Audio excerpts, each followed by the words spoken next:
Although cancer remains one of the world's leading causes of death, diagnosing it early greatly increases the chances of survival. In areas without well-trained pathologists, catching the disease early can be difficult. This new device, called Tiny, now being tested in Uganda, could change that. When someone comes to us with the skin showing possible signs of the cancer, we take off a tissue and take out DNA and then put it in this device and see if we can grow more of that viral DNA. And that's how we tell how much, whether or not you have it. Tiny is short for Tiny Isothermal Nucleic Acid Quantification System, and what it does is detect cancerous tissue in as little as 2 hours instead of days.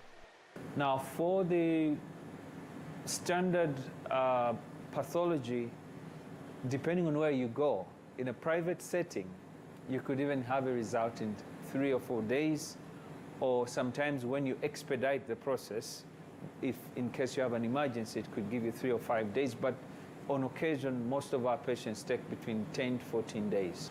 The device also makes diagnosis virtually error-free. Given the Tiny method eliminating most of these steps that are prone to error, then I'm looking at Tiny giving us a margin of about 1%.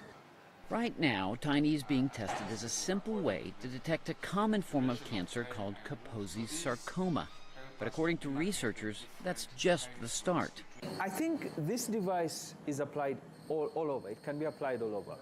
If you have DNA in a cell and that cell is cancerous, you could be able to use Tiny.